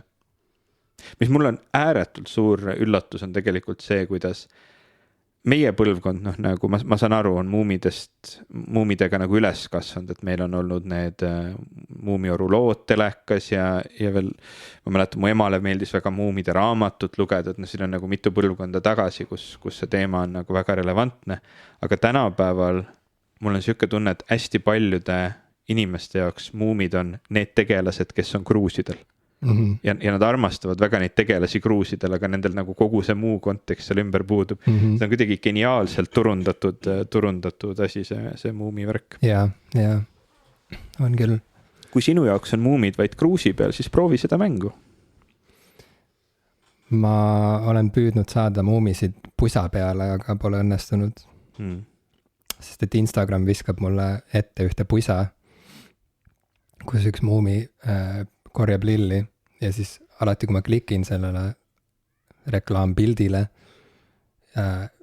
suunatakse mind muumide merchi poodi ja mida seal ei ole, on see konkreetne pusa, et seal on küll kõik need kruusid, mida sa kirjeldasid, igast muud riideesemed, aga seda pusa vist pole ammu enam tootevalikus olemas, aga ometi ma olen ikka nagu paar aastat näinud seda reklaami ja kogu aeg see pusa nagu tuletab ennast meelde mulle. Nii et sa tahaks seda spetsiifilist merchi? Ma tahaks seda ühte pusa, jah. Ma kunagi 5 aastat tagasi umbes või nii käisin Soomes, jalutasin seal ringi ja nägin, seal oli muumipood. Tol ajal vist oli nagu muutunud küll popiks juba see muumivärk, aga ta ei olnud veel nii levinud igal pool, aga mis seal oli, poes olid muumide rulatekid. Vaata see puidust osa rulast, mille peal sa seisad ja mille külge rattad ja see nii-öelda liivapaber kinnituvad. Neid müüakse niimoodi eraldi ja seal oli muumipiltidega rula need lauad ja see oli nagu nii äge. Ma ei raatsinud seda osta ja see on nagu natukene selles suhtes kurb ka, et mis sa tast ostad, kui seda seal ära pärast kraabid ja lõhud nagu rulaga tavaliselt tehakse, aga see oli nii kuidagi lihtsalt ilusasti tehtud. Seda merchi ma isegi nagu tahaks, kui ma ei sõidaks rulaga, aga samas tahaks rula staffi oma koju, mis ei ole täna tõsi. Saad seinale panna selle? No võt, see ongi nagu, ma ei taha nagu nii palju staffi enda ümber. Aga sa ütlesid, et see on hea mäng, mida mängida sellise videomängu võhikuna näiteks, et mis teeb sellest mängust sellise mängu. Lisaks sellele, et seal on fantastiline soundtrack, nagu ma aru saan. Ta on lihtne. Et see mehaanika on väga minimalistlik ja viidud võimalikult sellise, noh, et ta seletab ennast väga hästi lahti mängu jooksul, et sa nagu, sulle antakse piisavalt aega üks mehaanika nagu osa ära õppida, enne kui seda laiendatakse ja sa ei pea väga palju keerulisi nuppe vajutama, et näiteks minu jaoks kõik 3D mängud on esimese nagu korra mängimiseks täiesti välistatud, sellepärast et sa pead selle teise pulgaga, mis sul tavaliselt siis parema käe pöidla all on, kuidagi seda maailma kogu aeg nagu ringi pöörama ja hoidma seda vaatenurka õigesti, et see ei ole vähemalt minu kogemuses selline nii-öelda mehaanika, mida inimene ilma, et oleks varem mänginud, suudab kohe nagu hoomata. Et pigem 2D mäng ja lihtsalt see mäng on suunatud nagu väga laiale vanuse vahemikule, mis tähendab, et see mehaanika on väga-väga lihtne ja lihtsasti avatud. Okei. See kõlab nagu vastand sellele, mida ma hakkasin just tegema. Sest et ma nagu me enne salvestust rääkisime, ma tulin välja just ühest väga pikast mängusessioonist, see ei olnud kõik üks katkematu sessioon, aga see lõpuks kestis kokku ikka nagu üüratult kaua. Ja siis, kui ma olin, see oli Persona 5 oli selle mängu pealkiri, mida ma siis läbi tahtsin teha ja lõpuks tegingi. Ja pärast seda ma olin nii nagu väsinud ja läbi põlenud üldse nagu mängudest kui kunstivormist. Et no see lihtsalt nagu oli nii tohutult pikk protsess ja emotsionaalselt ja kuidagi psühholoogiliselt ka hästi kohati vapustav, aga kohati ka kohutavalt kurnav. Et ma olin nagu täiesti läbi ja kuhu ma nüüd tagasi jõudsin, oli Switchi peal ma jätkasin Dark Soulsi mängimist, mis on nagu, mul oli natuke siuke tunne, et ma ei saa nüüd tükk aega enam mitte midagi mängida pärast Persona 5, sest ma lihtsalt, mul ei ole, seda kohta ei ole enam minus olemas nagu, millega võtta vastu mänge. Et ma olin kuidagi nagu ära kurnanud, nagu see kaev oli tühi. Ja lo and behold, järsku tuletas end mulle meelde Dark Souls, mille viimase seivi ma tegin võib-olla paar aastat tagasi, kui ma veel Inglismaal elasin, ma mäletan, mul oli hästi stressirohke periood ja mul oli vaja midagi, mis lihtsalt nagu kuidagi tõmbaks mind mingisse koopasse ja oleks nagu hästi lihtsakoeline, aga samas nagu hästi raske, et kuidagi, ma ei tea, mingil alateadlikul tasemel siis nagu läbi töötada seda stressi, mis ma nagu päriselus tundsin. Ja nüüd see mäng tuli tagasi mu juurde, seal oli mingisugune lõpuosa, mis oli juba nii raskeks läinud, et ma mäletan, mul tollal nagu viskas koppa ette ja ma natuke nagu solvusin selle mängu peale, et ma olen nii palju pingutanud ja sa tahad mulle öelda, et sa ei ole ikka veel läbi ja ma pean veel siia mingisse lossi minema, kus hiiglaslikud kirved kiiguvad ja mingid nagu maopeadega sisalikud sülitavad elektrit mulle peale. Et see tundus mulle jah, nagu, ühesõnaga mul oli nagu totaalselt kopp ees ja nüüd järsku ma olen seal maailmas tagasi, väga naudin seda ja ma arvan, et see on selle Moomin-mängu vastand. Võib-olla küll Moomin Valley ja Dark Souls. Moomin Valley ja Dark Souls on nagu kaks äärmust, et kui sa tahad hüpata basseini sügavast äärest vette, siis Dark Souls on the way to go, sest et seal on kõik tehtud võimalikult ebamugavaks ja kõik, mida sa kirjeldasid sellest, et sa pead seda kaamerat sättima parema pöidlaga, samal ajal kui sa seal pead mingeid väga keerulisi asju tegema. Dark Souls on see, kus see kõik läks eriti perversselt raskeks. Ma tahaksin nüüd nagu järge mõlemale mängule, mis oleks nende nagu kokkupanemine, et sul oleks näiteks mingi Moomin Papa, The Dark Souls of Moomin Valley, nagu siuke mäng. Dark Valley. The Dark Valley, jah. Või Moomin Souls. Moomin Papa and the Moomin Souls. See on nagu bänd, vaata, et kui Moomin Papa nooruspõlves tegi tal oli see nagu krunge periood et siis ta tegi Moomin Papa and the Moomin Souls tegi siukest bändi. Muumide maailmas on need toredad tondid ju, mis nende nimed on need? Hatifnatid. Ja Hatifnatid. Moomin Papa and the Hatifnatis. Jaa. ja ei see toimiks täitsa. Dark Hatifnatis. Cursed Hatifnatis. The curse of the Hatifnatis. Oi kui hea. See on väga hea. Ma lendaks peale sellele, ükskõik kas see on, kas oleks mäng või album või midagi see peaks olema. Animasari. The curse of the Hatifnatis. Jah, see kõlab kuidagi nii hästi. Isegi eesti keeles Hatifnatide needus. Ja ei, see on väga hea. Kõlab väga hästi. Jaa. Aga no väga lahe, ma olen seda Moomi mängu, sina oled seda kiitnud, mul üks kolleeg on seda kiitnud väga, olen näinud pildikesi, mis tunduvad väga armsad, see on väga kutsuv ja see, kui sa ütled, et see on 5-tunnine mäng, see on eriti kutsuv. Saab ruttu läbi vähemalt. Ta on nagu selles suhtes see hinna nagu kogemuse suhe on, et kui sa maksad nagu 20 € mingisuguse 5 tunni mängu eest, siis tavaliselt nagu ma eeldan 20 € eest ikkagi natuke rohkem sisu võib-olla. Arusaadav. Aga samas, kui see on hea sisu, siis nagu why not? Lihtsalt see on nagu tavaline, et sul on nagu siuksed lühikesed kogemused on siuksed 10 € kandis tavaliselt ja siis sul on nagu 20 € kandis on siuksed nagu indie-mängud, mis on tavaliselt kuhu saab ikkagi, ma ei tea, 40-60 tundi, vahel sadu tunde, sellepärast, et nad on sellist tüüpi mängud, mis ei saagi kunagi läbi. Ja siis sul on need AAA mängud, mis nüüd tegelikult, see on lihtsalt see hind on kogu aeg tõusnud, nüüd on seal üle 60 € või isegi 70 €. Ja siis sa saad sealt, ma ei tea, 50 või 60 tunnise story. Aga mida sa siis ütleksid, sest et ma arvan, et Moomi fänne on ülipalju, eriti siin maailma jaos ja ma usun, et ka meie kuulajate seas on inimesi, kelle jaoks Moomid on väga olulisel kohal, võib-olla isegi praegu nad kuulavad seda saadet niimoodi, et neil on mingisugune Moomi teemaline Moomi-tass on käes. Riides seljas või Moomi-tass on käes, et mida selle Moomi videomängu mängimine nagu pakub inimesele, kes on Moomi lugudega üles kasvanud näiteks. Et miks on äge mängida Moomi mängu, mitte lugeda üle Moomi raamatuid selle asemel või vaadata Moomide multikaid?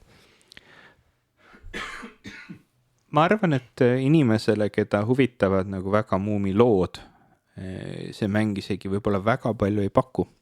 Et see lugu on ka küllaltki lihtsakoeline tegelikult. Selles ei ole midagi halba, aga Moomi raamatud on küllaltki, ma ei taha öelda nagu lihtsakoelised selles suhtes. Nad lihtsalt on nagu, nendel on nagu oma stiil, mis ei ole väga mahukas. Nad on pigem sellised nagu seiklusjutud. Ja see mäng on ka siuke väike seiklusjutt, mida ta nagu enam pakub kui need raamatud ja isegi kui see multikas on minu meelest see visuaalne kogemus on hästi äge, et sinna Moomi maailma sisse minna, et ma ei tea, mina näiteks olen lugenud Moomi raamatuid või vaadanud ka neid multikaid mõttega, et siukest mingit tõesti mõnusat, kerget nagu hästi mitmes mõttes sellist seiklusjuttu lugeda, mis viib mind kuidagi nagu sellisesse ilusasse maailma, kus on head mõtted. Ja mitte nagu head mõtted siin, et kõik on positiivne ja mitte head mõtted, et need on kõik nagu õiged asjad, mida selles kontekstis teha, vaid need on sellised mõtted, mis teevad pai nagu mingis mõttes. Ja seda see mäng võimaldab nagu natuke kogeda, et mis on üks lemmikmehaanikaid selles mängus, mis nii ideaalselt sinna sobib, eriti kuna sa mängid nuuskmõmmikuna ja sa oled selles nii-öelda Moomioru ilusas keskkonnas, on see, et seal mängus on kohti, kuhu sa lähed ja sa saad valida, et jää siia nüüd korraks vaatama. Et sa nagu põhimõtteliselt saad visata mängus selili ja vaadata taevast. Ja lihtsalt taustal on natuke loodushelisid ja see mõnus Sigur Rossiga tehtud muusika ja hästi ilus visuaal on ja siis lihtsalt nagu naudid hetkeks seda kohta. Et see on nagu lahe, et see mehaanika on sinna nagu sisse ehitatud. Ma arvan, et see ongi nagu selle mängu see põhifookus, et see nagu korraks unustad ennast ära ja lähed sinna Moomiorgu, kus toimub igasugu asju, nii halbu asju kui ka keerulisi asju, kui ka häid ja toredaid asju. aga et see keskkond ise on selline, kus ka need halvad asjad nagu lahendatakse ja muumid jäävad ikka muumideks. Väga lahe.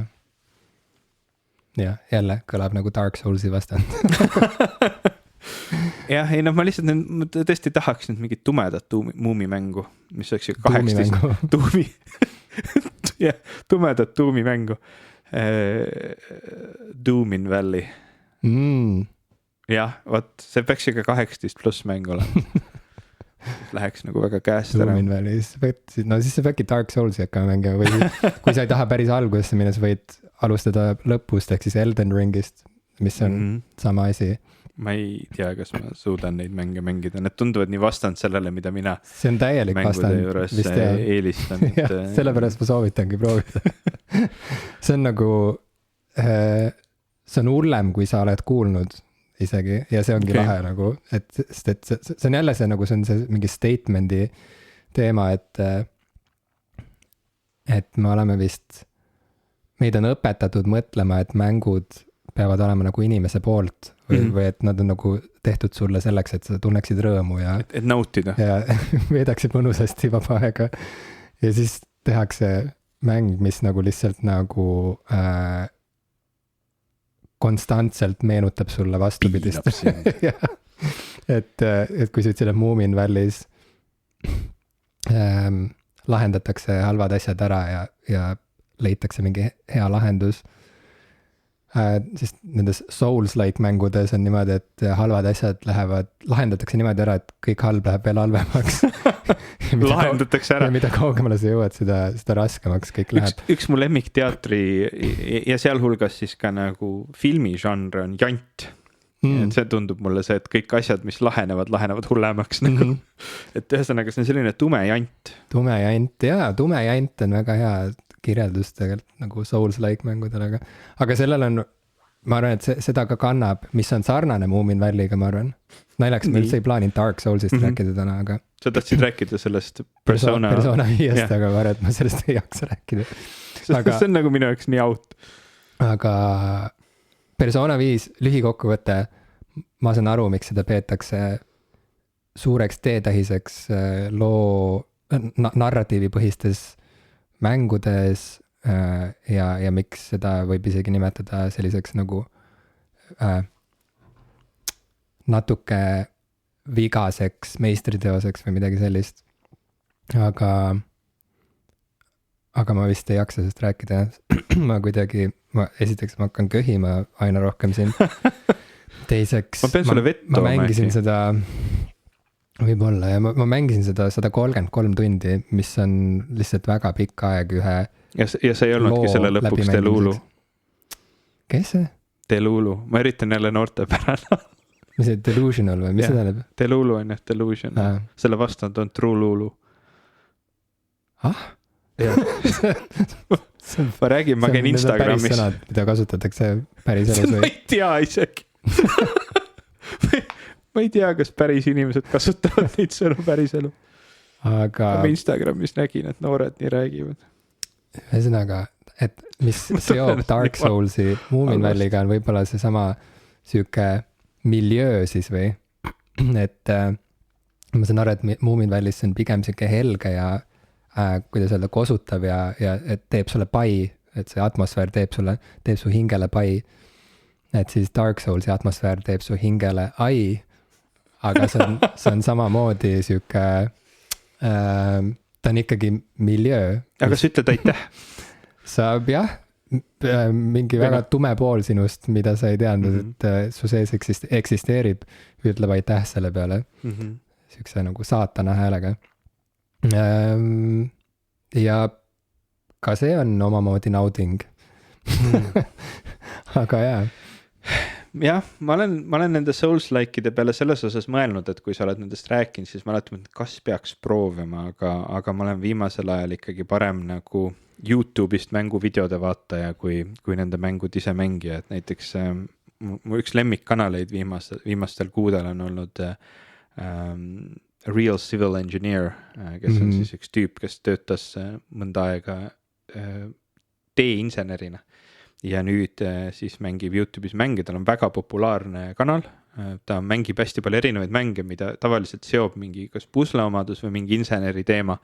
Üks hästi nagu, tal on 2 väga nagu suurt sarja, mida mina vaatan, ühest ta mängib City Skylinesi, kus ta siis ehitab linnasid, tavaliselt mingeid absurdseid konstruktsioone ja üritab neid siis hävitada ja vaadata, et kuidas on võimalik näiteks tsunami üle elada, et kas kui ta ehitab kõrged majad linna ette, kas siis need majad takistavad tsunami, igast loll asju katsetab.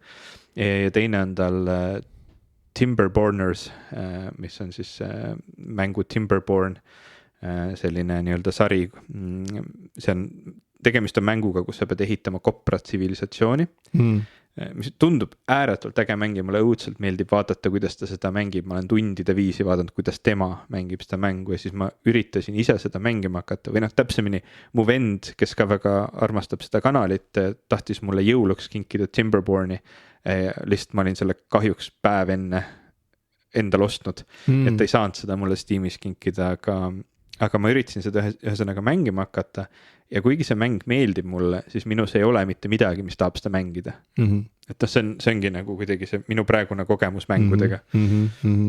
Ma tean seda tunnet hästi. Aga jah, võib-olla siis, et tuua lõpuks see jutt Persona 5 juurde kiirelt ongi see, et ma olen ka mängude juures nüüd jõudnud mingisuguse sükse arusaamiseni, et nii nagu mul läbi elu on olnud teatud filmide ja raamatutega, et ma nagu kuklas olen kogu aeg teadnud, et no seda filmi võiks inimene oma elu jooksul vähemalt ühe korra näha ikkagi, on ju, et saada aru, millest kõik räägivad ja et kuidagi mõista, et mingid asjad on juba ära tehtud nii meisterlikult, et siit saab ainult edasi minna, et ei pea mingeid teemasid ei pea enam nagu hakkama nullist arutama. Ehk siis siuksed nagu tüvitekstid. Et filmides on tüvitekstid, kirjanduses on tüvitekstid ja sageli neid tulebki kuidagi nagu sundida ennast lugema või vaatama, sest et kõik see uus, mis peale tuleb, on niivõrd atraktiivne ja värviline ja kutsuv, et tihtipeale ei ole seda loomulikku impulssi lihtsalt minna ja lugeda siis seda 100 aastat vana asja või 300 aastat vana asja. Aga enamjaolt, kui sa lähed selle klassika juurde, siis sa ikkagi lõpuks tuled sealt ära mingisuguse tänutundega ja mingisuguse kergendusega, et lõpuks ometi ma saan aru, miks sellest kogu aeg räägiti ja ma mõistan nüüd midagi mingil süksel sügavamal tasandil, mis aitab mul nagu ka siin tänapäevas kuidagi paremini orienteeruda ja võib-olla nagu siis häälestuda uutele asjadele. Et Persona 5, kuigi see oli kohati väga piinarikas protsess, sest et see oli nii aeganõudev ja ma arvan, et see mäng ei peaks olema nii pikk, siis ikkagi olles need 133 tundi läbi teinud ja jällegi, et see ei ole siuke mäng, kus sa nagu me enne salvestamist võrdlesime, et see ei ole nagu Stardew Valley, kus sa mingis mõttes teed iga päev sama asja ja see asi ei ole nagu mingi eesmärgi saavutamises, vaid asi on selles protsessis endas, et sa lihtsalt naudid seda farmi elu, on ju, ja sul ei olegi mingit suuremat, mega suurt eesmärki seal, et kui sa selle eesmärgi saavutad, et siis on nagu lõputiitrid jooksevad või midagi siukest. Et see ongi disainitud nii, et see peab kestma igavesti. Persona 5 on ikkagi siuke lineaarne lugu, kus sa saad tuttavaks ühe sõpruskonnaga ja jälgid nende käekäiku siis vist 1 aasta jooksul või midagi sellist. Ja see oli väga pikk mäng, aga ma nüüd nagu, ma tunnen, et ma olen nagu saanud nagu oma lõputunnistusele nagu mingisuguse sükse sertifikaadi juurde, et on tutvunud ühe tüvitekstiga nimega Tõde õigus on loetud. Et see on pannud mind mõtlema selle peale, kuidas ka mängudes on praeguseks olemas tegelikult mingid siuksed nagu tüvitekstid juba, mille puhul nagu ma võiks küll julgelt öelda, et see rikastab su elu, kui sa nagu seda koged, et kui sind huvitavad, no ongi, et kui sul juba on see soon olemas sees, et sulle meeldivad lood, et sulle meeldivad romaanid näiteks, ütleme, või sulle meeldivad mingisugused animesarjad, et siis Persona 5 on 100% juba sellisele inimesele väga sobilik asi, sest et seal jutustatakse ühte pikka ja keerulist lugu ja lõpuks, kuigi see on kohati väga lohisev, see on ikkagi nagu niivõrd rabav ja mõjuv ja kohati nagu väga nagu radikaalne selline nagu coming of age lugu, et ma tegelikult, ma jätkuvalt mõtlen selle peale, mis seal juhtus ja mingid hetked sellest loost kummitavad mind ja see on nii äge, kui selline asi juhtub, sest et seda juhtub nii harva, et ma ei mäleta, millal ma viimati nagu jäin nii pikalt mõtlema mingisuguse videomängu peale. Tavaliselt, kui see saab läbi, siis on nagu kergendus, et tore, saab hakata mingeid uusi asju vaatama. Sest et enamjaolt selleks hetkeks, kui mingi mäng saab läbi, mul on juba kõrini sellest tegelikult, et sellepärast ma ütlengi, et see 5-tunnine Moomin Valley kogemus tundub nagu väga kutsuv. Sest et parem on ikka tunne, et tahaks veel, kui seda, et nagu ma ei taha kunagi elus sellega enam kokku puutuda. Just. Et Persona puhul, noh, kuna see on Persona 5, see juba näitab, et see on 5. osa mingisugusest 5-osalisest seeriast ja see asi on tegelikult veel keerulisem, sest et Persona mängud kasvasid välja sellises mängude seeriast nagu Shin Megami Tensei ja nende ajalugu ulatub kuskile 30 aasta tagusesse aega, nii et see on nagu hästi pikk selline, kuidas öelda, sugupuu erinevatest mängudest, anime-sarjadest, filmidest, mangadest, ühesõnaga, et see on sihuke, et kõik see saaga kokku on midagi nii mitmekesist ja suurt, et ma arvan, et mitte kellelgi ei ole aega, et seda kõike päriselt nagu otsast lõpuni läbi töötada. Ma võtsin esimest korda ette selle asja pildid nüüd hoolimata sellest, et sa oled ka mulle meie ühises chatis pilt või varem selle kohta infot saatnud. Ma kuidagi isegi ei kujutanud ette, et see on selline Jaapani stiilis. Ja ta on täitsa sellises nagu anime stiilis ja Persona 5 kohta räägitakse ka seda põhjus, miks ma esialgu hakkasin seda uurima, oli mõned mängumehaanilised nüansid, mida ma tahtsin uurida või pidin uurima, aga ühtlasi ka selle mängu visuaalne stiil on kohati ikkagi nii rabav ja cool, et selle kohta täitsa õigustatult öeldakse, et see on üks visuaalselt kõige stiilsemaid videomänge, mis on kunagi nagu loodud.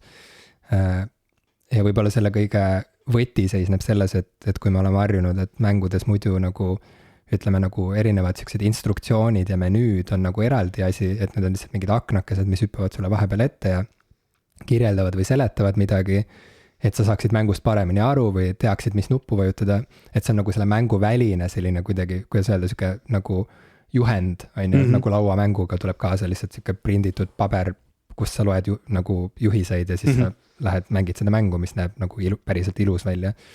Et siis Persona 5 on disainitud niimoodi, et kõik on üks tervik, ka menüüd ja erinevad, ma ei tea, ja subtiitrid ja kõik asjad nagu kuuluvad sinna ühte sellisesse esteetilisse tervikusse ja see on lihtsalt nii äge, kuidas nad on sellega läinud lõpuni välja, et sul ongi nagu pidev selline visuaalne flow, et seda käekirja ei unustata ega sellest ei hälbita nagu mitte kordagi, vaid iga muutus, mis seal mängus toimub või iga uus mingisugune loo element, mida on vaja tutvustada või mängumehaanika element, seda presenteeritakse sulle täpselt selles samas visuaalses keeles, milles jutustatakse ka seda lugu ennast. Ja see loob mingi hästi mõnusa terviku tunde. Olenemata sellest, kas see stiil sulle isiklikult meeldib või mitte, et siis seda terviklikkust on ikkagi võimalik nagu hinnata. Et see on äge ja ta on ka loo mõttes jah, nagu ma ütlesin, siuke nagu ikka nagu üks ägedamaid siukseid bildungsromaane, mida ma olen oma elu jooksul lugenud. sest et tõesti, seal on väga palju vaja lugeda, et ta on üks pikk lugu, kus ka osa sellest loost ei ole nagu häälnäitlejate poolt sisse loetud ja et seal peab erinevaid nagu sõnumivahetuse lõimesid läbi lugema nende sõprade vahel ja väga palju erinevaid momente on neil omavahel, erinevaid olukordi, mida sageli peab lihtsalt lugema läbi ja ühesõnaga, et see on siuke pikk lugu. Aga sellega ma piirdukski, ma lihtsalt tahan öelda, et ma nüüd olen hakanud mõtlema selle peale, et on olemas mingid klassikud, millest nii-öelda ei saa üle ega ümber ja see on äge, et me oleme videomängu ajaloos jõudnud sellisesse punkti, kus on võimalik rääkida mingitest tüvitekstidest, mis on põhjapanevad ja mis päriselt, ma arvan, nagu rikastavad inimese kuidas öelda, nagu sükest nagu sisemist sõnavara ja maailmataju juba nii tõsiselt, et ma nagu, mina paneksin need mingitesse nagu kooli, ma ei tea, kirjandustundide või mis iganes videomängutundide nagu õppeprogrammi sisse lausa. Ma arvan, et Persona 5 on lugu, mida oleks ülipõnev analüüsida, ma ei tea, 11-ndikega näiteks või midagi sellist. Ma ei ole kindel, et koolis on hea mõte anda nii mitukümmend tundi kodutööd, aga jaa, see on omaette teema muidugi, selleks on vaja, ma ei tea, mingisugune anda eraldi mingi, see peab olema mingi terve ühe õppeaasta siuke kõrvalprojekt siis, ma arvan. Ja kusjuures me korra nagu enne kui saade algas nagu mõtlesime isegi, et arutaks seda, mis on mängumaailma tüvitekstid, aga võib-olla jätame selle siis järgmiseks korraks. Jaa, las see jääb praegu meil sahtlisse. Me oleme juba nii pikalt salvestanud, et on aeg ilmselt minna meie Patreoni lisasaate juurde ja kokku tõmmata see värk siin. Ja ma pean sulle vett tooma vahepeal, et sa saaksid. Ei, sa ei pea, ära tunne nagu kohustust, kuigi ma olen suremas, siis sa ei pea mulle tooma midagi. Unusta mind, unusta, et ma siin olen.